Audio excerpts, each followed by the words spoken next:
tribes. We've survived for millions of years as a tribal community. And we've learned instinctively to say yes to the adults around us and to go along with what they say, because to disagree might get us ostracized from the group, from the tribe. And at 5 years old, we're not going to be able to take care of ourselves. 10 years old, not take care of ourselves out in the forest and the woods on our own. So biologically, the brain is wired to agree and go along with whatever other people around us are doing. Welcome to the Alcohol Addiction Podcast. My name is Lee Davey. I am not an alcoholic. I refuse to be anonymous. I am someone that doesn't drink alcohol, and I spend every waking moment of my life helping other people do the same. Like right now in this little episode of the Alcohol and Addiction Podcast. I want to start out by talking about epic, meaning, and calling. I've just finished reading 2 books the second time around. Now, it's not often I read books twice. So if you think about it, by the time you joss it, you're never going to read all the books that you want to read in your lifetime, right? So to read one twice seems to be a bit of a waste. But these 2 books that I've reread, I'm a firm believer that sometimes books need to be read during the perfect storm at the right time. Okay, good example for me was someone bought me Jack Canfield's Success Principles many moons ago. I started reading it, thought, what the fuck's this guy going on about? I can do anything that I want. What does he know? I'm working on the railway. I'm stuck in Ogmore Vale. I can't do anything that I want. But then I reread it when I became someone that doesn't drink alcohol, and all of a sudden his words really meant something to me. So it's always good to make sure that you're reading the right books at the right time, okay? So at the moment, I'm thinking, aren't I, about growing 1,000 Days Sober, about how I can provide intense value for people over a period of 3 years plus. Like, I want this home, this 1,000 Days Sober, this Strive sobriety system, the Strive community. I want it all to be never ending. I don't want people to go somewhere else to get their shit together. I want them to get their shit together whilst they're on Strive and 1,000 Days Sober. So how do you do that? How do you get people really interested and really wanting to stay? And I think the answer lies in games, right? Because if you think about it, we play games all the time. Games, like they kind of like transcend life, right? They just keep going and going and going. We love games. So what is it about games that make them really sticky? What is it about games that, make and force our teenagers to just run away from the world and immerse themselves in these digital experiences for sometimes more amount of time a week than you would spend in your career, right? So I've been thinking about that. So I've read 2 books, one called Actionable Gamification by Yukai Chu. And Yukai has actually been a previous guest on the Alcohol Addiction Podcast. You can check that out. Although if I remember rightly, the sound quality wasn't very good. Might get Yukai back on actually. But that's the first book I read. And the second book I'm rereading is Reality is Broken by Jane McGonigal. Jane McGonigal also wrote a book called Super Better. And both amazing people. I'd love to get Jane McGonigal on the podcast actually. And they talk a lot of sense.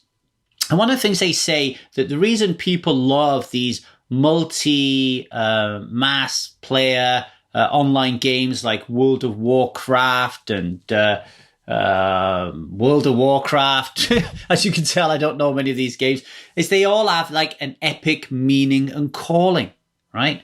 There's something bigger than them going on in these worlds that they sign up to, that becomes a part of their inner drive, that activates their goal-setting part of their brain and gets them really cued in.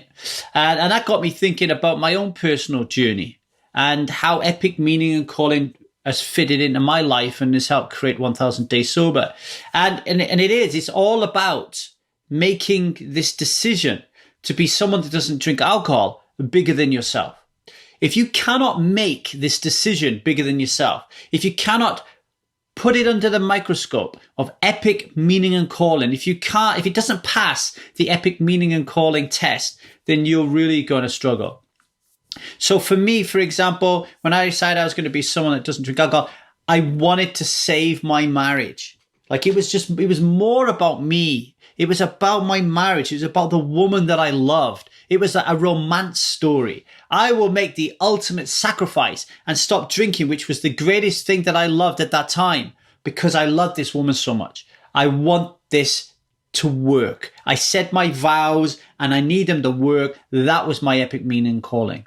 And then afterwards, when I became a striver, what did I do to keep that longevity? What did I do throughout my vigilance phase?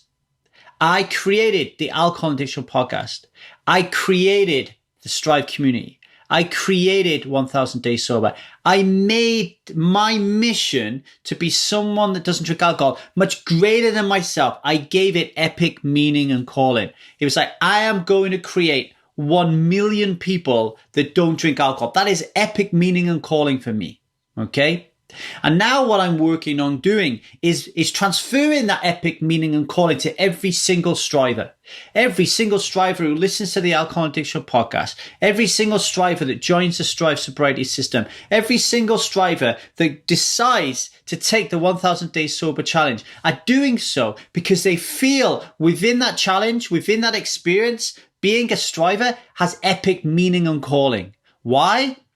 Because when they become a striver, people are going to look up to them. People are going to look at their shine and think, where did they get that from? Our children are going to look up to them and go, wow, my parents are so fucking cool, right? Like you're able to talk to your kids and reach them on a different level because your philosophy around alcohol and your understanding of alcoholism is so much more broader than it once was that you're able to shower your children with this newfound knowledge and do it at a pace which means it's going to sink in to the right parts of their psyche and to develop that courage and that bravery for them to also stand alone throughout their teenage years and make a different choice, one that doesn't involve descending into the abyss of alcoholism. So for me, epic meaning and calling is really, really important, and it will look different for every single person. So I want you to have a think about this today, folks, right? If you're on that mission, if you want to be someone that doesn't drink alcohol, what is your epic meaning and calling? If you don't have one,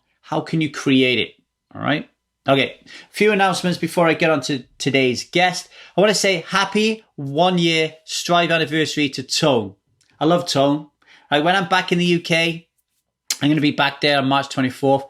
As soon as I get settled in and get rid of the jet lag, I'm going to jump on a train, going to head down to London. I'm going to buy this man some dinner and I'm going to say, well done, and give him a big hug about making 1 year on Strive. I've actually spent a couple of times, I've been with Tony a couple of times in London, just to spend the day with him and to talk to him and get to know him better. And for me, that's what it's all about. You know, it's beautiful that we have this digital community, right? But I do want to escape beyond those borders and to get people backslapping and shaking hands and kissing and hugging. Like when we become people that don't drink alcohol and we look around and think we need to surround ourselves with new people, we don't need to look outside of Strive, right? So, you know, what we want to be doing is we want to be having Strive live events. We want to be having meetups like AA have, but we'll have them as Strive with our different philosophy, doing our different thing. That is one of the goals of 1000 Days Sober. That is what epic meaning and calling is all about. Okay. So me and Tony, we get into that. And when we're going to meet in London, I'll invite other Strivers from the UK and we'll have a little powwow, right? And also big congratulations to Roy. Roy recently joined the 100 Day Club. Now, Roy hasn't been with us that long, but because we seem to attract these type of people, it seems like she's been there forever. She's such an integral part of Strive right now, right? And Roy, you know, she lives in the Washington area and she recently met up with Michelle. And Michelle is in our 1K club, right? So Michelle and Roy met up in a bookshop, had a cup of tea, got to know each other. And that's what it's all about, right? Our goal is to turn our online relationships into live friendships. These people aren't my customers, folks. These people are my friends. These people are my community, all right? Now, I have started to run weekly workshops every Friday at 11 a.m. Pacific time. That will change. The time will change anyway when I get over into the UK at the end of the month. But right now, get over there to www.1000dayssober.com and sign up for our weekly workshop, okay? I answer on there the 2 questions that are going to be key for you to becoming a striver. All right. And then I'm going to give you all the lowdown on the Strive Model for Change framework and the Strive Sobriety system and how it all works. Okay. Our next Strive Sobriety system begins on April the 26th. All right. April the 26th. So if you want to become 1000 days sober, or if you're interested in it, because you don't have to take the commitment to do it. All right. That is what the Strive Model for Change is all about. Just to remind you of the 6 stages of change: stuck, thought, research, initiative, vigilance, and enlightenment. Stuck. I'm stuck. I'm not quite sure if I want to give up drinking alcohol or not. I'm really stuck. I don't really think that alcohol is a bad thing. I'm just stuck. Thought. I wonder if I could give up alcohol. I wonder if I could moderate. I'm starting to think now about alcohol in a different way. Research. I am preparing to make change. I am really looking into this in a deeper way. Initiative. I am taking action. I have decided to join the 1000 Days Challenge and I am on my way. Vigilance. I am deep into this 1000 Day Challenge and now I need to maintain my flow. I need to make sure that I don't take a backward step. And if I do, I know what to do if that happens. And E, enlightenment. Alcohol is in the rearview mirror. I'm such a more confident and outgoing person. I'm really comfortable with being uncomfortable. And now it's time to build my rockets and go to Mars. That is the Strive Model for Change. It covers every single area of addiction. Okay. And if you want to be a part of that, we will meet you where you're at. Okay. But you need to get over to www.1000dayssober.com, sign up for that workshop, either watch it live or get a copy of the recording afterwards. And then you can sign up to join the Strive Sobriety system. And the earlier you sign up, the better, because if you sign up earlier, then you will get more of an experience of the Strive community before the workshops start. And actually, there's about 15, 16 introductory lessons that you get when you sign up. So it's always beneficial to sign up earlier, because then you can get used to all the systems. And then when we hit the go button on April 26th and we open the doors, boom, you can hit the ground running, right? It costs £40 a month, which is absolutely nothing. Don't think of it as a cost. Think of it as an investment, because we will be saving you thousands of pounds a year through not drinking alcohol, okay? If you've got any questions, email me, thetruthaboutalcohol@gmail.com. We're also on Instagram, 1000 Days Sober, and we're on YouTube, 1000 Days Sober. And please rate and review this show. Rate and review it on your local podcast feed. It really, really helps. And do one more thing today. Epic Meaning and Calling. Tell someone about the work we do. It will help you tremendously. Okay. It really will help you. It will help me. You'll be scratching my back. Epic Meaning and Calling. You'll be doing something for someone else. And intrinsically, you will feel really rewarded because you're about to change someone's life. Now, talking about changing someone's life, this guy, my next guest, Gary Van Warmerdam, he certainly changed many lives in his time.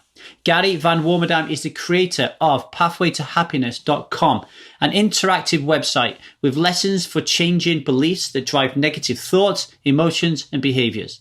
In 1994, due to his own unhappiness with work and emotional drama in his relationships, Gary became motivated to learn about how his beliefs affected his emotions and his decision making. He studied extensively with Dr. Miguel Ruiz, the author of the 4 Agreements. Wow, I wouldn't mind getting into his head. Gary realized that with a proper approach, he could gain greater control over his mind and emotions. The key was unlocking the unconscious beliefs that were running his mind and emotions. With that, he could reclaim power over his mind. And with practice, he developed the freedom to choose the peace and happiness he was seeking. Educated and experienced as an engineer, Gary brings a common sense approach to changing beliefs, emotions, mindfulness, and living in greater happiness. And since 2001, Gary's been teaching, leading retreats, and coaching individual clients so they can live happier lives. His methods are not limited to a particular philosophy, like mine are, but his approach is based in careful observation and getting practical results.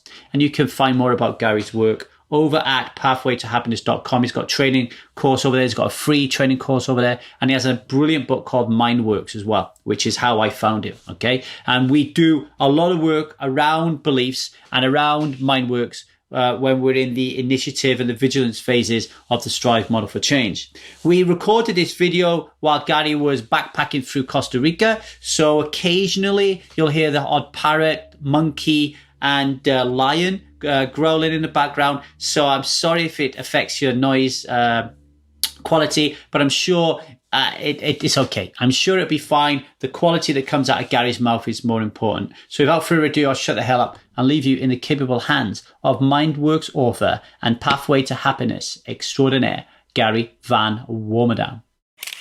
Welcome to the Alcohol Addiction Podcast. My name is Lee Davey. I'm not an alcoholic. I refuse to be anonymous. I am someone that doesn't drink alcohol, and I spend every waking moment of my life helping other people do the same. Like right now, interviewing amazing people like Gary Van Warmerdam. How's he doing, Gary? Very well, Lee. Thank you. I really appreciate you coming on. I read this book. I finished it last night, and I said to my wife, I love it when I finish a book, and that book was fantastic. How long ago did you write it? That was a few years ago now. 6 years ago now that I finished that. But it took a few years to write, off and on between other projects and family health issues and, renovating a house. And so it's like starts and stops. But then I just had to sit down one day like, okay, I'm gonna will my way through it. Yeah. For people who have never heard, it's called MindWorks, a practical guide to changing thoughts, beliefs, and emotional reactions. And, just to let you know, give you some context, Gary, because you probably know nothing about me because I just kind of reached out to you. And Gary's currently in Costa Rica. So if you hear some animal noises, that's why. We at Strive and 1000 Days Sober, we have a philosophy that we apply that helps us stop drinking alcohol permanently without having any desire to drink it.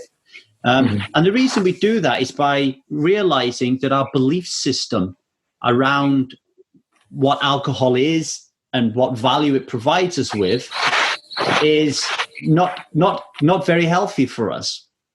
And that to create a new belief system of what alcohol is and what alcoholism is and addiction, all that kind of stuff, and you can look at it from a different perspective, then all of a sudden, over time, working, doing different things, you don't feel any desire to drink alcohol anymore. And that worked for me, and it's worked for many, many people who've come through my program. So that's why I was reading the book, because, as someone who stopped drinking in 2008, for me, what literature and good authors do is they enable my thoughts to be put into words. There's sometimes I just don't know how to communicate what I'm thinking, and then I'll read a book like yours, and I'm like, holy shit, this guy's nailed it, and this really makes sense to me.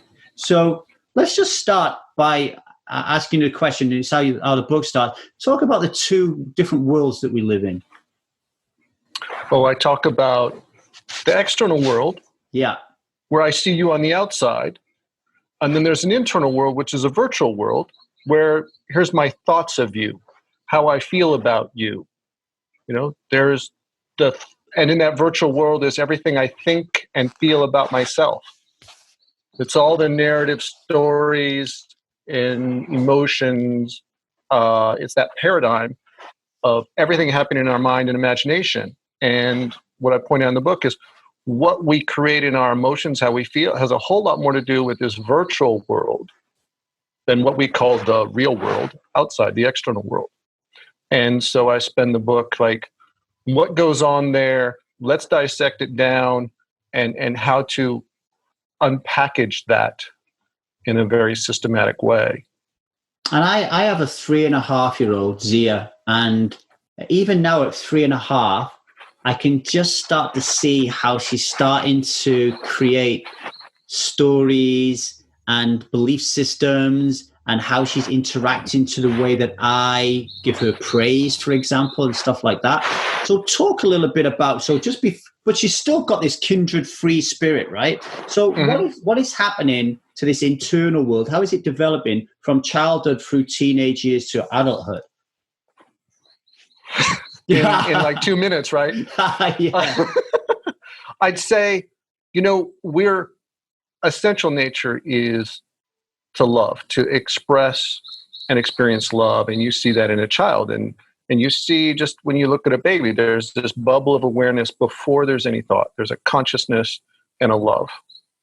That's the baseline of the soul. But then we start learning, and that's what we call unconditional love. But then we start learning okay, don't eat dirt. That gets us a no. We were like, drop something on the floor. We go to pick it up. We get no. We start to learn the word no. And we get this impression of this emotion with it. And we're like, okay, well, we don't want that emotion coming from mom and dad. And so we start to avoid those things that get the no's and that emotional response. And we start doing the things that get us praise and rewards and attention and love. And, oh, that was beautiful. You did wonderful. And so when we dress nice, we get a compliment. Okay. And our mind starts programming, do the things that get us praise, do the things that make others happy. And we start developing a pleaser personality. Do the things where we succeed, we get good grades, and we start to develop what I call kind of these little sub-personalities that I identify in the book as kind of this hero. This is how I'm going to be a success. And so we strive to be those, and we strive to avoid those things that get us the no, you're a failure, you're a loser, any of rejection, because we don't want to feel that emotion coming from other people, particularly when we're young. We feel that emotion in those words. And so this begins an automated system over time of pleasing others, trying to be a success, and we're seeking the emotional reward of feeling loved and accepted in those micro moments. We're seeking to avoid the rejection. And so we're just trying to be happy. But now it's this conditional happiness. And it's these micro signals of somebody else's opinion that we're trying to please. And then we develop other things. We get an innate sense that, like, this isn't right. Something's inherently wrong. The unconditional love that we seek and the acceptance of ourselves and that we want from other people, it's like, we don't like it. And so there's also these other parts that rebel and say, there's something wrong with what's happening. I don't like mom and dad's anger. We rebel. We might get angry. Teenage years particularly. We're being conditioned to be a success, and they got to go to school and get good grades and go to college and be a success. And we're being programmed, but we don't know it. And something in us is rebelling, but we don't quite know what it is, kind of like the Matrix and the automated programming. And we're still seeking to be happy, but now we're so conditioned. Well, I got to do it by being the pleaser, being the hero, being these roles for other people. And so we expect our happiness to come out of those roles and avoid being the loser, the failure, upsetting other people.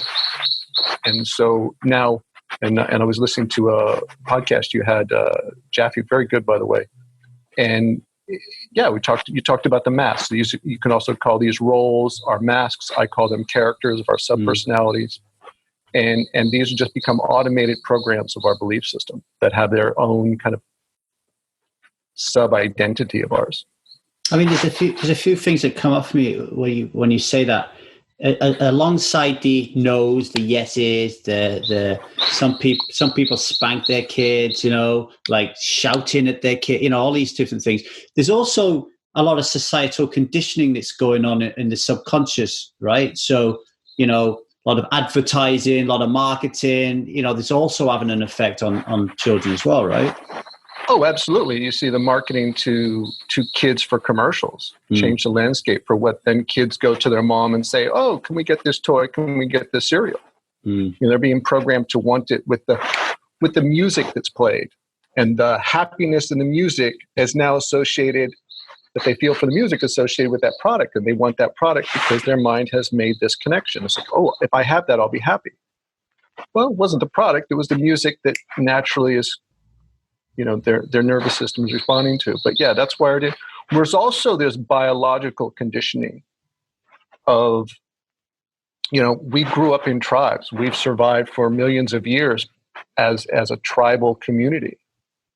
And we've learned instinctively to say yes to the adults around us and to go along with what they say, because to disagree might get us ostracized from the group, from the tribe. And at 5 years old, we're not going to be able to take care of ourselves. 10 years old, not take care of ourselves out in the forest, in the woods on our own. So biologically, the brain is wired to agree and go along with whatever other people around us are doing. Yeah, even Zia now, 3.5. One of the common things she says is, I want a friend. I want a friend. We went to a restaurant yesterday and two girls she clocked them. Whenever she sees other kids, she just goes up to them, goes, hi. Like there is that biological urgent desire to just connect with other people, which is one of the reasons it's so difficult to stop drinking, because those who don't drink are the non-dominant group, and the dominant group are the drinkers, right? It's very challenging, The teenage years then become particularly interesting, especially in the work that we do around drinking. The work of Jeremy Griffith, he's this evolutionary biologist from Australia. He calls this period resignation, where the children just want to be happy, unconditional love. They're being programmed, but very largely subconscious. They're not conscious thought is not really coming into the equation. And then they become teenagers, and everyone's like, you got to get good grades. You're going to be a man soon. You got to get a job. You're going to have to drink. You're going to have to take drugs. You're going to have to have sex. And all these things that come in. And then the kid's just like, I just want to play video games and just like hide and seek and stuff. And they start feeling, this isn't right. I don't want to do this, or I don't want to behave like this. But then there's this other kind of societal pull that's like, but you have to if you need to fit in, So that as well, I find is especially interesting. There's that I have to, because society doesn't offer us many other choices.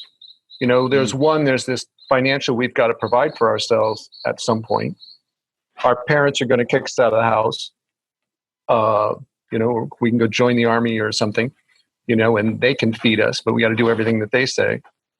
But there's this individuation that's happening, but there's two things. I think people, plenty in their 30s and 40s, are in jobs that feel that same way that teenagers felt, and says, I've got to do this. I don't want to be doing this. And they feel all those emotions of that frustration, like, where's another option? How can I do something that satisfies my soul, is fulfilling, that I can also provide for myself and my family for? There's that challenge. But there's also something else is, I'd say even during the teenage years, but before the teenage years, is like we learn really poor ways to work with our emotions or manage our emotions. And so we're emotionally repressed, by the time we're teenagers, more so as boys, less so as women, but also as women, there's a lot of social conditioning to fit in, by what clothes you wear and what grades you get and what other kids think of you. We're individuating from our parents, and that social connection, we look for approval from the people around us, which are our classmates and friends, and they can be pretty mean. And any kind of emotional rejection, we don't know what to do with it, so we internalize it. We may have internalized emotions for a long time. And so there's an embarrassment and shame and guilt and insecurity and fear of what other people think of us, that we've been doing, if not from age 5 or 3, then it's certainly by age 12 and 15. And so all those emotions stored up inside then start acting out in unconscious and sabotaging ways. We start to build all these strategies that cover them up, like alcohol. We numb them out. We become addicted to work and become a workaholic. If we stay busy enough, we don't feel our emotions. If we exercise like crazy, we don't feel our emotions. If we manage food and create an eating disorder, we so fixate on that, we won't notice these other feelings. So they become these other modalities of obsessiveness and, not just alcohol, to numb or override and bury what we feel, because we don't have an effective strategy like, how do you feel emotion, process it, release it, and be done with it, without another part of our mind having a reaction to having an emotion. Yeah. One of the things that I used to do was I'd get very angry. So I didn't know how to deal with my emotions or handle them. And the way that I would kind of like not deal with them is by shouting at, say, my wife. So I shout at my wife, and then I transfer my shame onto her, and then I start making it all her problem. And now all of a sudden we're over there somewhere, and like my emotions are kind of clear. And And what really helped me in the book is I always used to think it was thought, feeling, and then my action, which is anger. And you got me to see in a book that it's belief system, thought, feeling, and then my action. Can you talk about that a little bit? And sometimes it's belief system, feeling, then action. Mm. You know, emotion is what is the strongest part of memory. So, talked to a guy and he was struggling, doing some exercises in my course, and he's like, he had this kind of saboteur. I talk about these are parts of the mind that have their stories. I don't say there are stories. It's like these minds just develop the stories. And use the example, say this saboteur was telling him, hey, this isn't going to work. This is too hard. This is a waste of time. Basically trying to get him to quit. And said, well, that is a story. It's a thought, but what's the premise? Why is it there?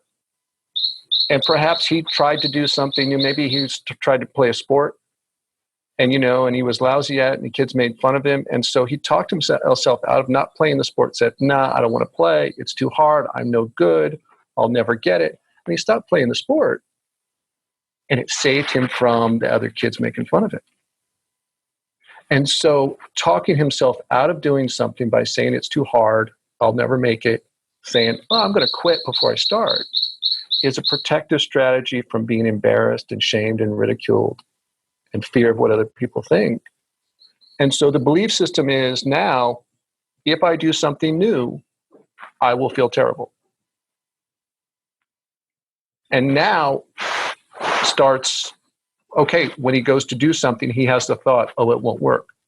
So that thought has this underlying foundation from another experience in life that he's operating the world with.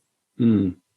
So is it safe to say that almost every time we're making a decision, it's got its origins in a set of rules and instructions that are laid out in a belief system?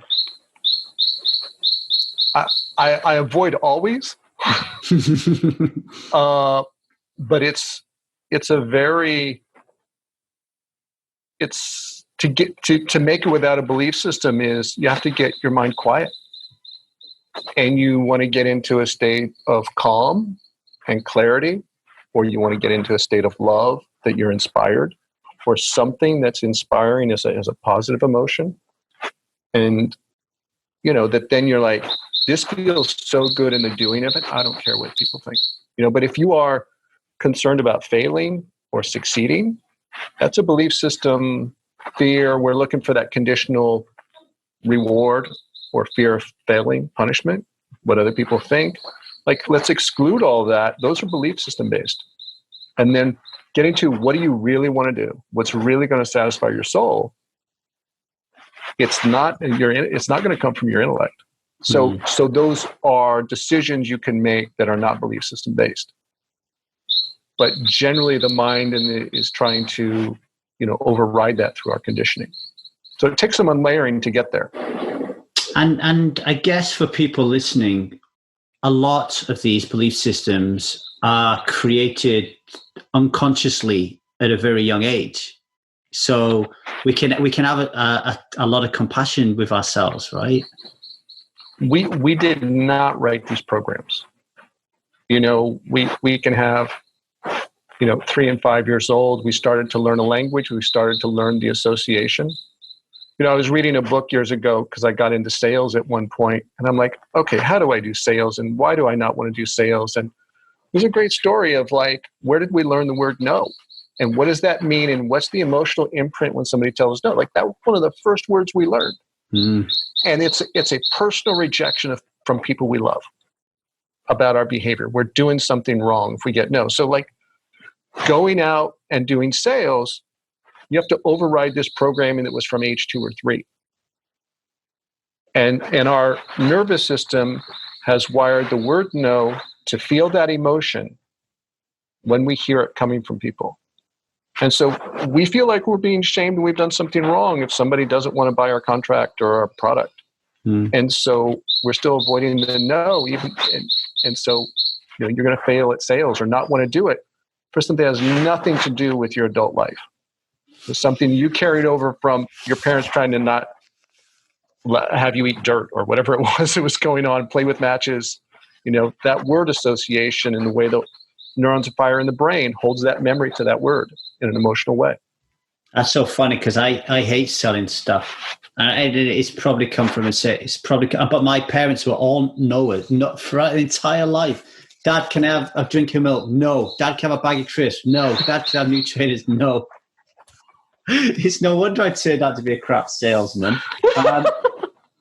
So, well, then it not only affects you there. Is like, how do you feel about asking for what you want? If you get that no and it feels like rejection, you create another layer that's preventative and say, I'm not going to ask the question. I'm not going to ask for what I want. And then we create another layer. It's like, that feels so frustrating not to ask. Let's bury and repress that. I won't be in touch with my own desires for what I want. Yeah. It's like, how do we feel better? We have to suppress the desire for what we want to avoid the question, to avoid the no. So now we're 3 layers deep in, now we have the belief is it's not okay to feel the desire for what I want. Yeah, I don't like asking for that. So that's a belief system. It's not just the word no. It's like that's 3 layers of the belief system down. Okay. And you can kind of look at it and say, well, this is a terrible thing. But if you looked at what we created at age 5 to 8, 12, 15 years old, it was trying to save us from emotional pain. It's like, if I'm not in touch with this feeling of desire and I don't ask, I won't feel rejection. So let me bury the desire for what I want and not ask. It's protecting us from pain at that time. So it was a good program to have automatically at some earlier point in our life, but not when we're 18, 20, 30, 40, 50, 60 years old. Well, it sounds like when we're working at Strive, we're always trying to work by looking through the lens of long-term value as opposed to short-term value, right? So, So for example, we always say there's zero value in drinking alcohol when you look at it through a long-term lens, as opposed to the instant gratification lens that we typically look at these things through. And what you just described there, to me, sounds very similar in as much as even though those belief systems were created when we were really young, like 3 or 4, and they provided us with intense value back then, they probably still provide us with value in our 20s, 30s, and 40s instantly, in an instant gratification, short-term situation, but long-term, they're causing us pain, and we need to help people to see that that's happening.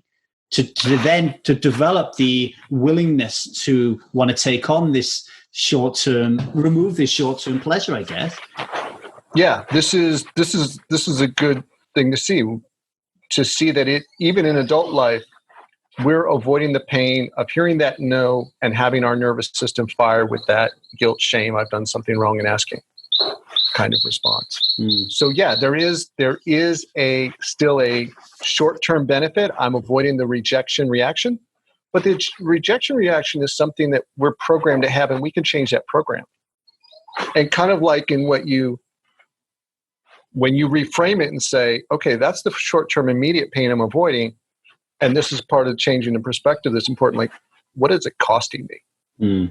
Okay, I can't have what I want. I can't let my authentic desires out. I won't be fulfilled.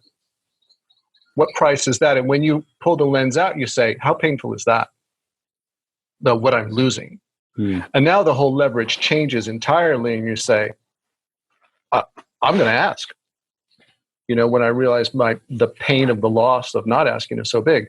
But yeah, this is very much a perspective exercise and a lens exercise on time.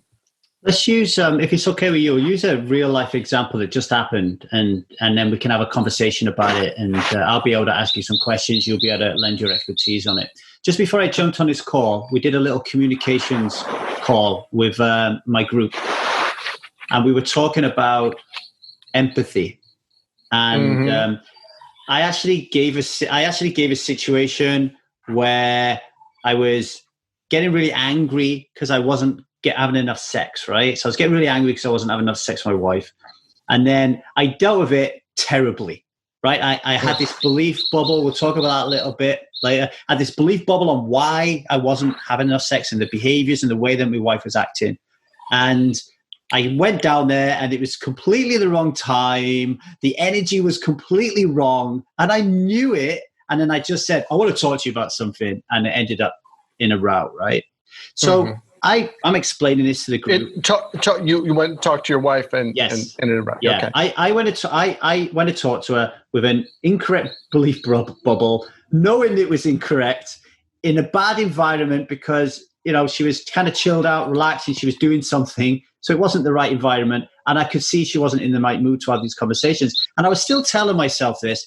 And my own personal ego and needs overrode it. And I said, I want to talk to you about something. And the way I did it was wrong, right? So I said to my group, how would you have gone about it differently? Given that challenge. And one, a lady, Susie, and this is the person I want to talk about in this little discussion. She said to me, I have no idea because I don't even know how to talk to my husband and tell him that I want to work on our relationship.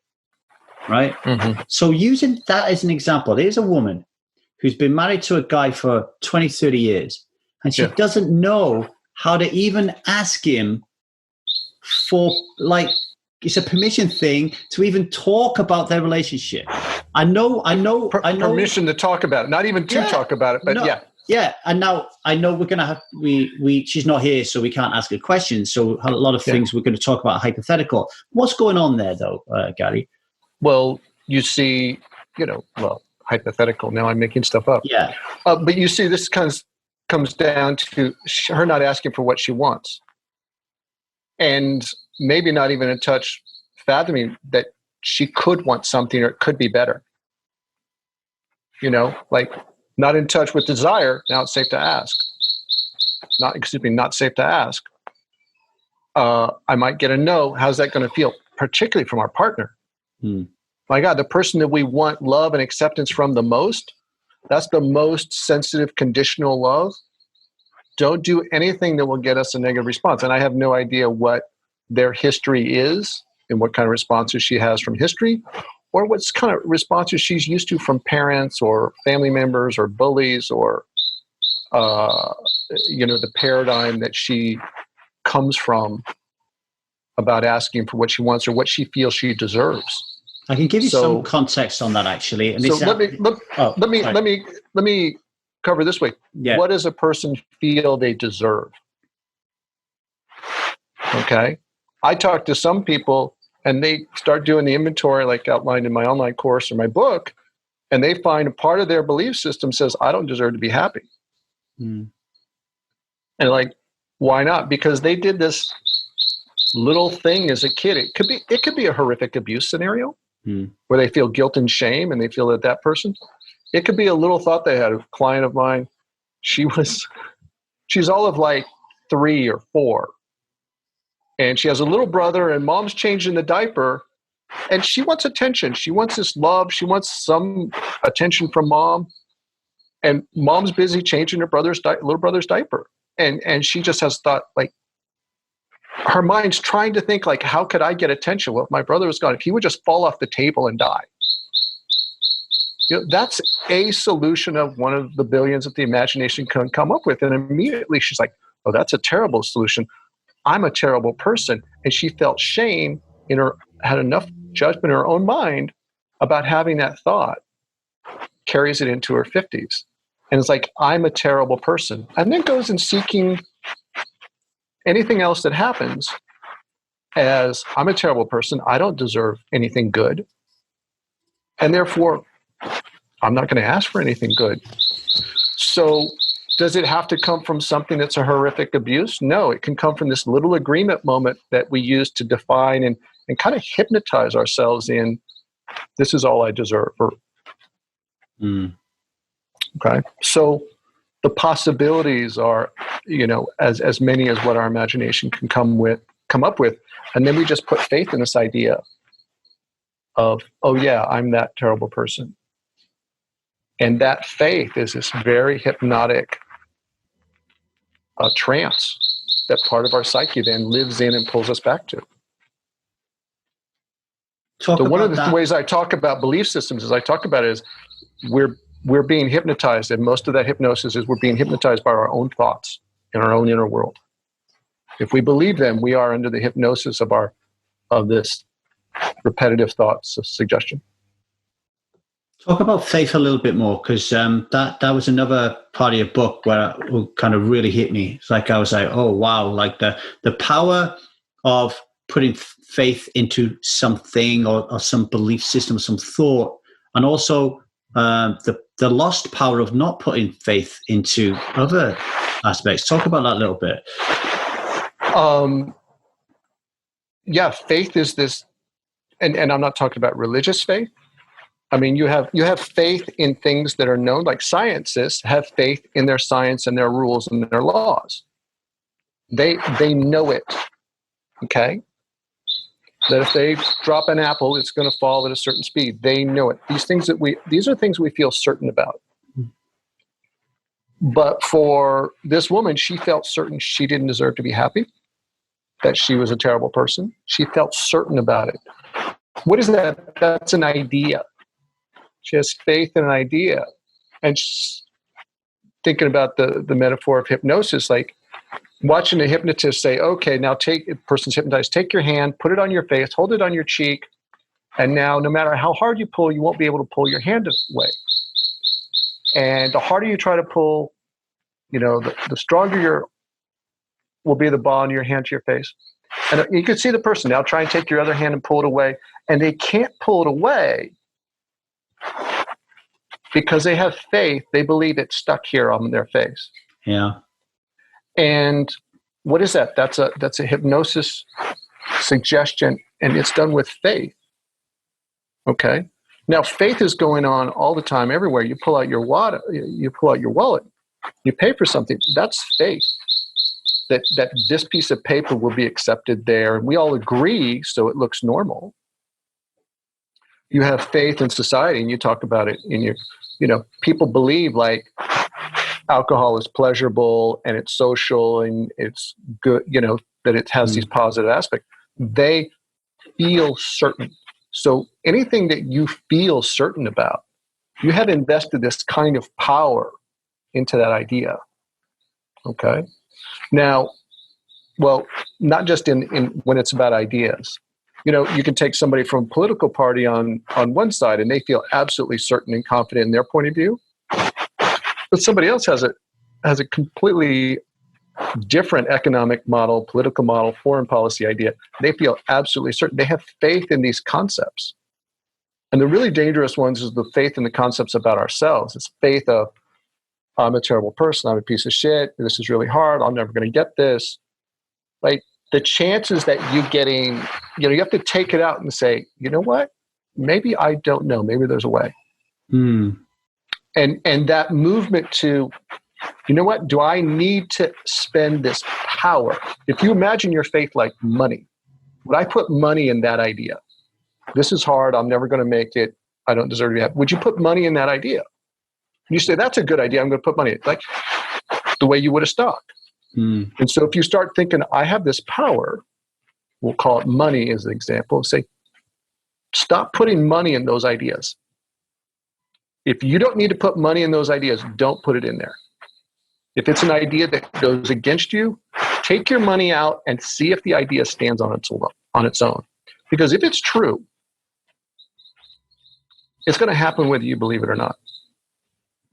I don't need to believe in the sun coming up. Okay?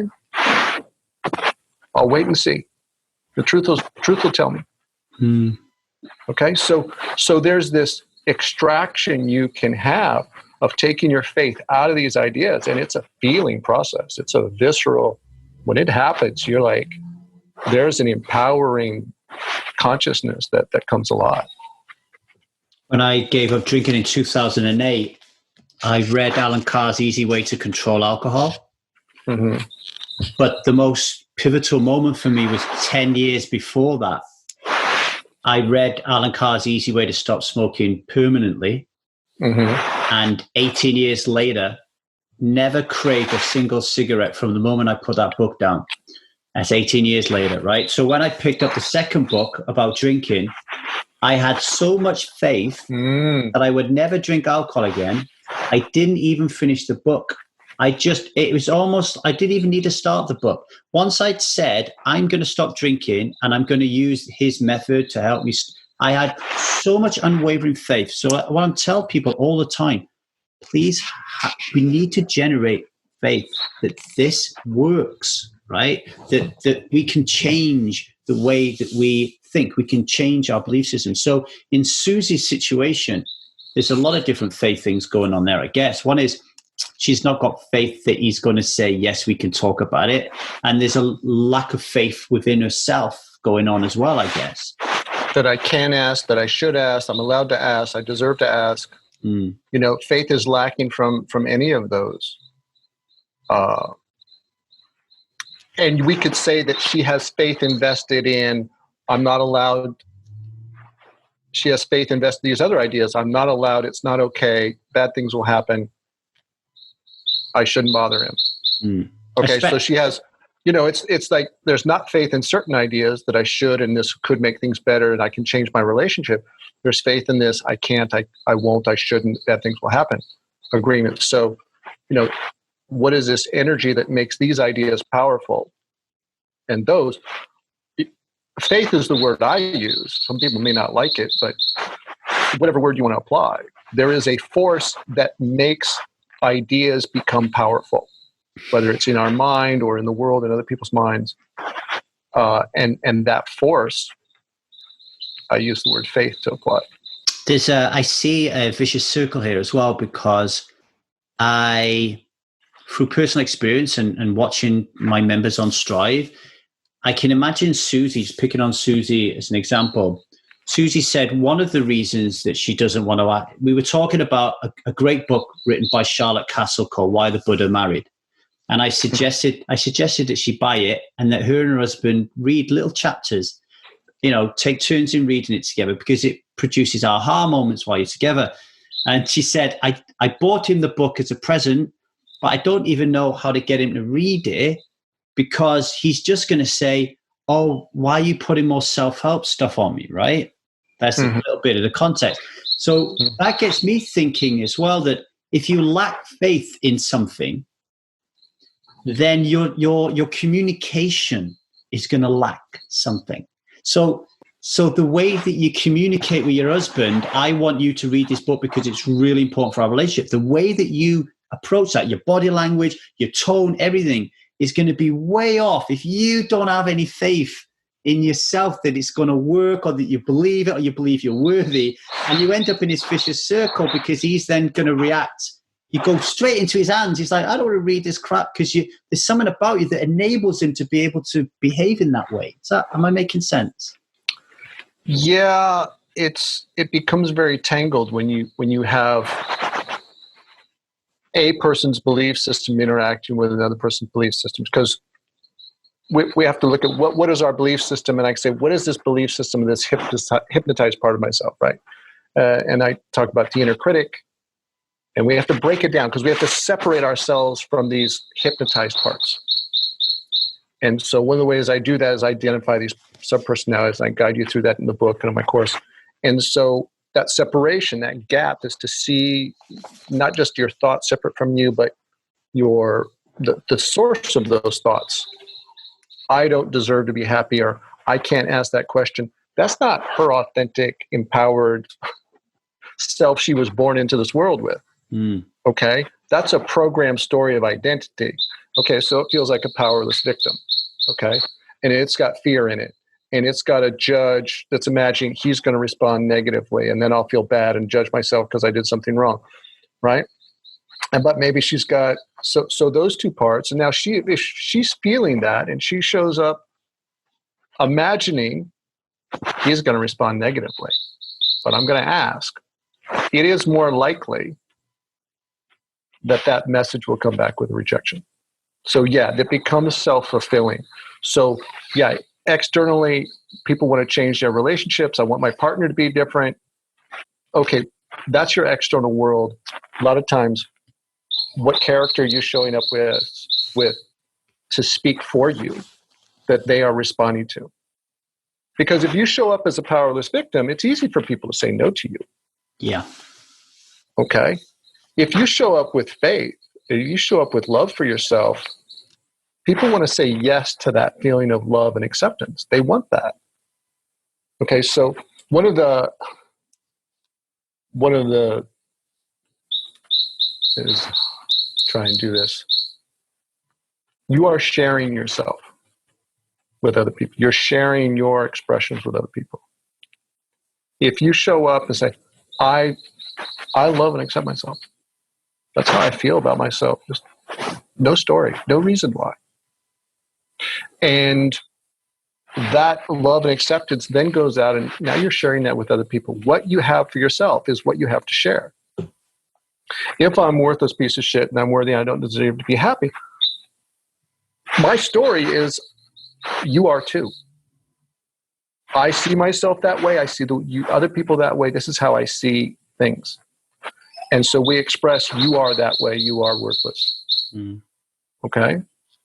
And so the way we ask for what we want comes with that undertone, that unconscious little message. And people don't want to feel that. And what do they say? They say no to the character asking, the victim that's asking, but they might say yes to love and acceptance. Okay? You know, so the emotion you ask with is often not the question they're responding to. They're answering the emotion you ask with. So like when you went to go talk to your wife, you're gonna come with anger. She's gonna say no to whatever you say with anger. I just popped along as victim. Yeah, and what woman, when you're talking about sex and intimacy, wants to speak to a victim? Like, yeah, you know, that what you just said there is absolute gold dust for people listening. Like, people, you need to listen to that last 10 minutes like 3 or 4 times, folks, to get it. You know, because it interacts in so many different ways, and we'll get back to Susie again in a minute. But for one thing that come up for me was Jordan Peterson's book, right? I never finished reading it because he got on my nerves after like chapter 4 or something. But the first chapter was stand up tall with your shoulders back up tall, right? So my parents raised me in a no mentality, with no love, no affection, none of that. But boy, did they make me stand up straight with my shoulders back, right? So when people come to me and say, like the other day, my father-in-law, we're all here for a birthday celebration. He gets some wine out and he starts asking people, do they want wine? And everybody, I could tell there was people that didn't want wine. And they were like, yeah, I'll have wine. And I know why, because they left it and I know them, I have personal relationships with them. Yeah, I'll have wine. And it comes to me, and with absolute pride, faith in my convictions and a surety, I say, no, Appa, I don't want any wine. I don't drink that stuff, right? And I'm like that with everybody who comes to me from the day one that I stopped drinking. Very proud. Now, there's a woman called Anna who works with, she's in the Strive community. She really struggled with that until she realized or believed and had faith that alcoholism is an invisible, violent, and dominant belief system, which is what we talk about. When she had faith, everything changed, Gary. She grew an extra few inches. She started to look better. She spoke with more authority. And in your book, you touch upon energy transference and how there's an energy body and how we can go into a church and feel different than if we went into a prison. Because there's energy. And I'm thinking of Susie going to ask her husband to read this book and his energy picking up on her energy and almost being able to like go, oh, she's a victim. I'll get my bully out. Like I could just sense it all, you know? Yeah, it's safe to bully this person. Yeah. Yeah. But there is that, and there is that faith you can have. You're talking about your friend who felt empowered. She has faith in herself. But she didn't have it. But she didn't have it. Yeah. It came through a belief system. Well, she probably took a lot of that faith that was invested in negative beliefs. She took it out of the negative beliefs, negative thoughts. And now she's got this faith, this kind of power. Where's she going to put it? You put it in yourself, but not in the idea of yourself, not in the image of yourself.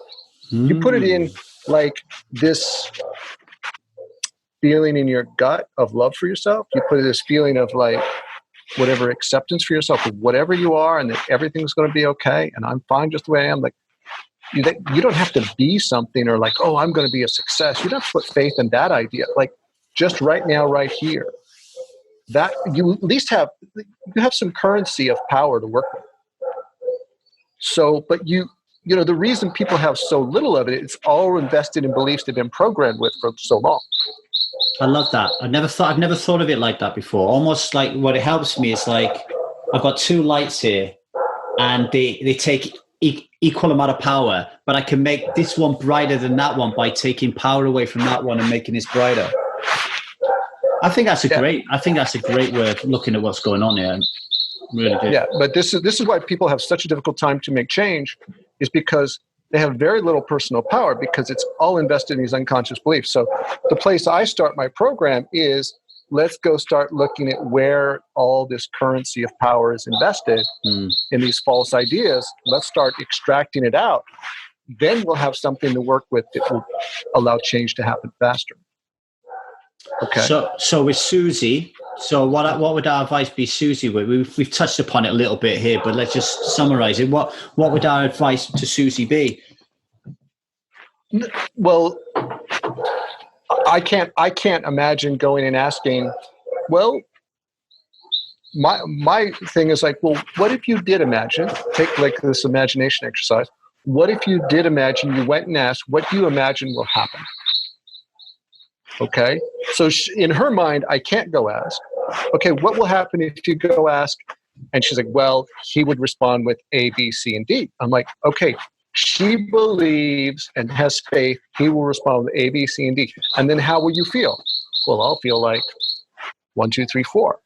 Okay. So in her mind has played this scenario in the unconscious. This is the reaction I'll get. This is the emotion I'll get. 1, 2, 3, 4. I don't want to feel that way. I'm not going to ask the question. But just by saying, well, what do you imagine will happen? You see the different scenario and how she would feel play out. And she has faith invested. That's going to happen. She's certain of it. So certain she's not going to ask. So let's start subtracting that out of those imagined scenarios. Like, how can we find holes in that? All right. So then we start to go, well, how would you ask? Well, I'd ask this way. Okay. Let's imagine a different way to ask, and to like where the question would be something he could respond favorably to.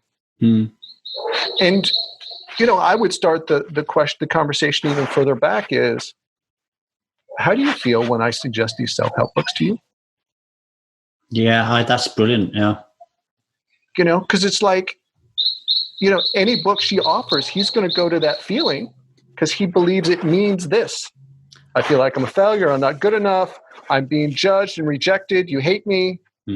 That's what he believes in his internal world. Of course, he's going to say no to that because that book means I'm being rejected and activates his whole belief system. So, okay. Is that real? And so her part is like, okay, let's have an honest conversation. That's not what I think it means. How can we unravel that? Here's what I'm trying to get to. How could we get there together? So it's like, this question is not like this one-upmanship of you're doing something wrong, I need to fix you, because that's a zero-sum game. Both people lose. Well, not zero-sum. Both people lose because then it's a lose-lose. It's lose-lose. You know, it's like, how do we get there together? I'm imagining our relationship can be better. We can have more fun. What would that look like for you, and how could we get there together? Yeah, I love that. And one of the things that you touched upon then by explaining and talking about faith, which really come up to me and was really powerful to me, was where you put your attention. Well, let's and I'll use this. Let's back up, and I'll talk about the attention. It's like this kind of, well, what does she imagine his response will be? you have to put attention on these ideas that are stored and hidden from us. It's like you said, the belief system's invisible. This is invisible until we look. Okay, imagine asking, now imagine how would he respond? Now it's visible. And then you ask the next question. What would you feel if he responded that way? Oh, I'd feel terrible. I'd done something wrong. I'd upset him. I'd be afraid. So you generate all these emotions. Like you have a chance to now take your faith out because you see it. But this is the key. It's like you're seeing it as a movie. You're seen as this outside observer. And so this energy that's stored in these ideas, the way you get it out is you have to go look at this belief. He's going to respond this way, and I will feel this way because I've asked the wrong way. I've upset him. It's my fault. Feel guilt, shame. Like, look at those as ideas. But you have to see the idea as separate from you. That is my victim that would feel like it's done something wrong. That is my fearful protector that says, don't ask because he will answer this way. Oh, this protector is trying to prevent me from feeling bad, so it's saying don't ask the question. Like, oh, those are different parts of my mind who's done this immense calculation on his response and say, do I need to live by these parts? But to do that, you have to hold your attention on them. And with that scrutiny, that attention allows that faith to come out when there's a gap between you and these ideas of your virtual world. And this is part of the inventory process where I have people really write this out. See what your subpersonality characters are saying, what emotions are generated, what they're imagining. And you can start to extract all the faith out, and you have that power within yourself instead of in these old ideas that worked for us when we were 5 and 10 years old. But that attention is it's the tool you have to work with. It's that Excalibur that's going to cut through all these stories. But you have to pull it out of the stories to begin with. So it's this kind of catch-22. Well, you need to get your attention. So you start that process slowly in the beginning, but then it accelerates as you get more and more control of your attention. After reading your book, like one of the things I've been saying to Susie and other people when I've been talking to them one-on-one is to practice, because a lot of the work we do on Strive is writing. We do online groups and stuff, but a lot of it is writing. So I've been trying to get it to write from the observer stance. Identify which character archetype is showing up in a certain situation. In this instance, victims playing a role here. And then start saying, oh, so Susie victim, or whatever name she wants to put on it, and then start writing like that, because if she gets into the habit of doing that writing, then she'll get in the habit of thinking like that. And then that kind of detaches from the emotion, because now it's not me. It's like, it's the real me is observing what's happening between these different character types. And I love the character archetypes idea. I haven't done the exercise yet because I only finished the book last night, but I'm going to write down all my character archetypes. I'm going to give them all names. It's almost like I'm schizophrenic. And then I'll be able to go, oh, there's childish. The biggest one for me, childish Lee. There's childish Lee popping up again. And I can recognize him more and more if I give him a name and I write about him and I talk about him in kind of like third person type thing, being honest that we have these different parts of our personality. It's like, there's a stigma we have. Oh, am I schizophrenic because I have different parts of my personality? This is completely normal. The normal person has like 12 of them. And then, if we've been through some trauma in the past, we'll have more of them. It just depends how strong they are emotionally at different times. But, you describe it. We're not the same person at work as we are when we're playing with our kids. No. Okay. We aren't the same person when we're figuring out, whether to buy a house, or go on vacation. It's like there's a different parts of our brain that are wired to do different things. Okay, I want to go on vacation. I want to have a lot of fun. Okay, I need to be financially responsible. Those are different parts of our brains assigned to do different things. Okay, so we got a playful side, we got a responsible side, we have a sexual side, we have an impulsive side, we have the long-term thinker. Okay, we have things that are going to kind of look out and protect ourselves and our family.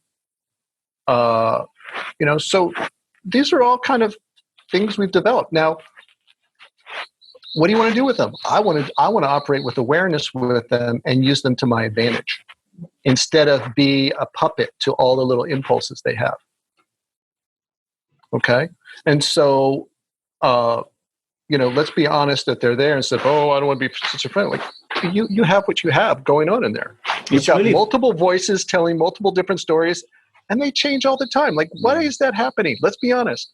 Something's in there. Let's be honest about what's in there, and we can use it to our advantage instead of ignore it, which is probably going to work against us. That recognizing that having faith and putting attention on the fact that they're there and looking at it from a different perspective than they do currently, there's so much value in it. Like we were just talking on the call, for example, about empathy, about how when we were drinking, we were kind of lacking it a little bit. And now we're not drinking, we're developing it more. And it was uniform down the group that everyone said they find it difficult to have empathy for their partners, right? And talking to you now, if you think about it, all it is when they're talking to their boss or they're talking to their friend, it's a certain character archetype that's talking to those people.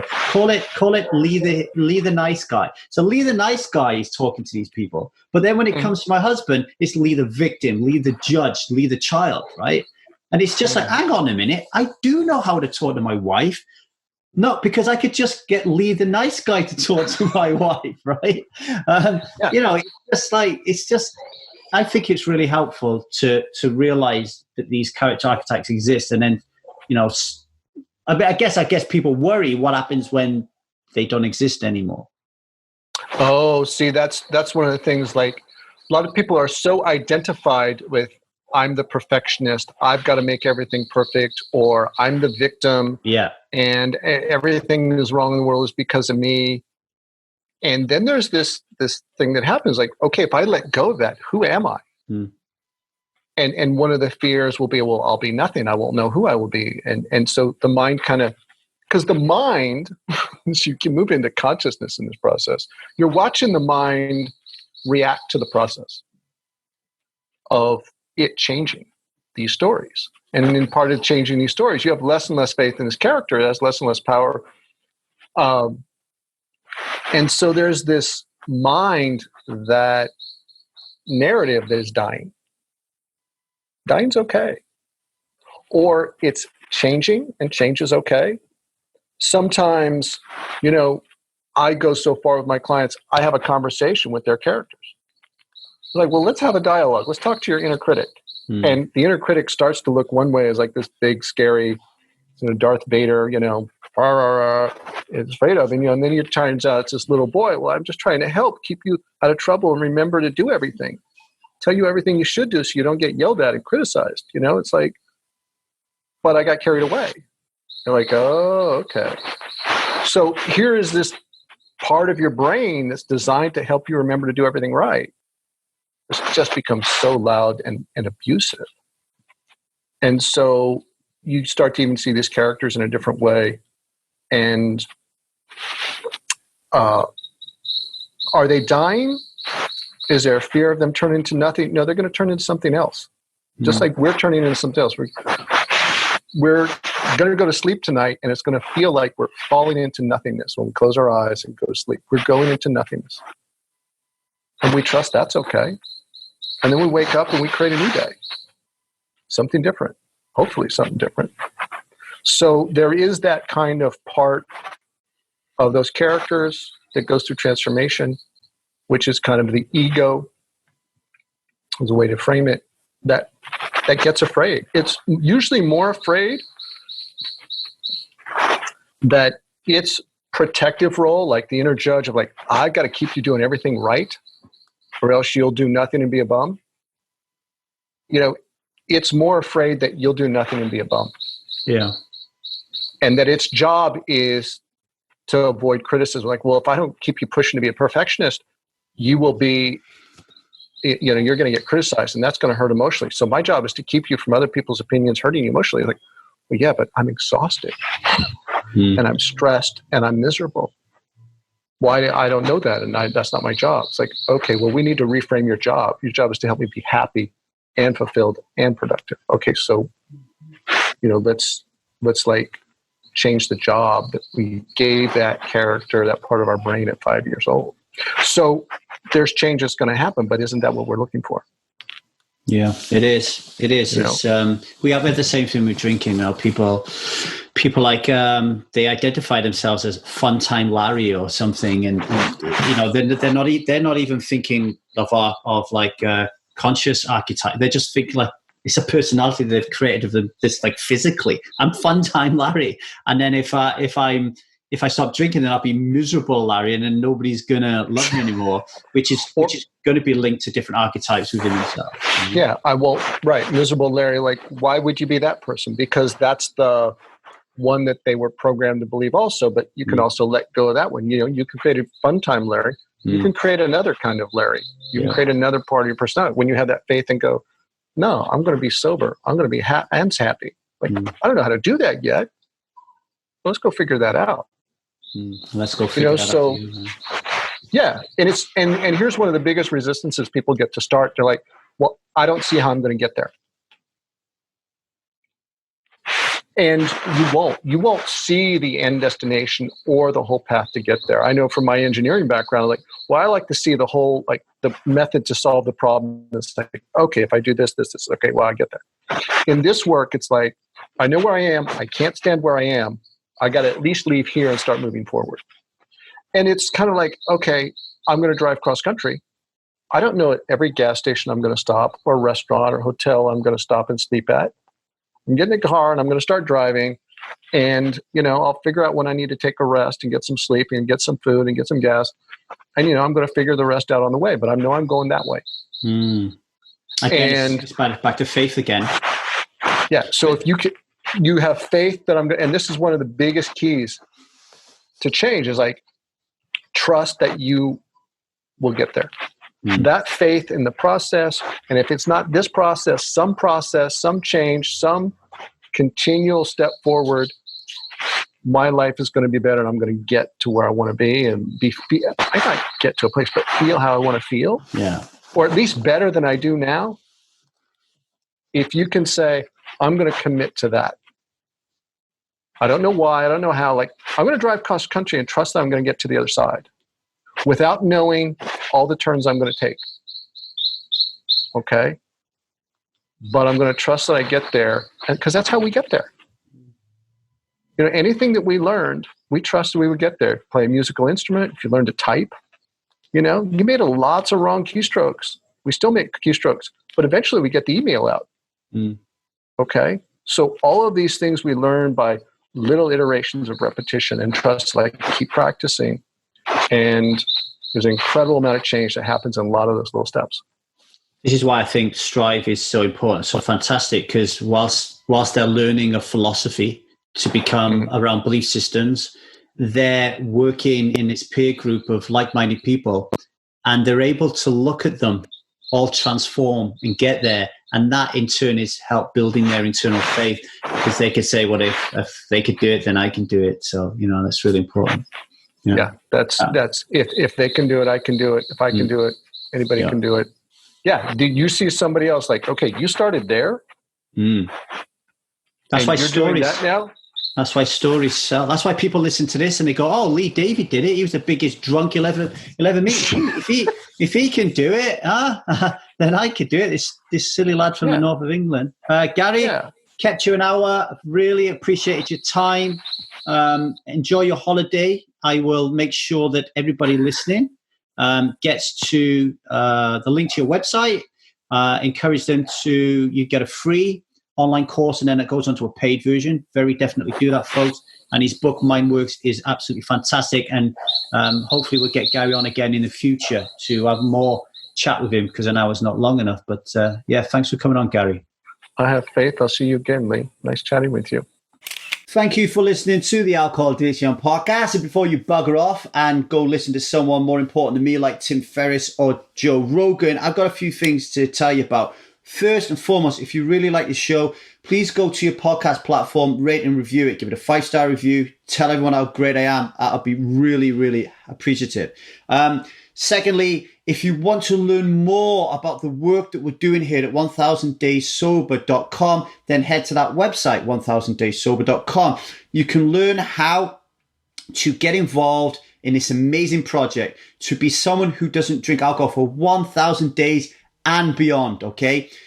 Get over there, get involved. We will provide you with a tremendous support system and world-class workshop experience called the Strive Sobriety System, okay? It's catered to hit you at all stages of this sobriety journey. So if you're like contemplating whether or not it's right for you to stop drinking, don't worry, we've got your back. We'll hit you on that. If you've been stopped drinking for now 7 days, 8 days, and you want to make an even bigger inroads, we've got you. If you've actually stopped drinking for 3-4 years, but you still want to be amongst a community of people who don't drink alcohol and you want to enrich your life and live a fulfilled life, we've got your back as well. So get over to www.1000dayssober.com, okay, and join our Strive support system. It is amazing. You will love it. If you want to follow us on social, you can find us at 1000dayssober.com on Instagram and 1000dayssober.com at YouTube, where you can watch all of these podcasts in the flesh rather than just listening to them. Without further ado, I'm going to shut the hell up and leave you in the capable hands of yourself. Thanks for listening.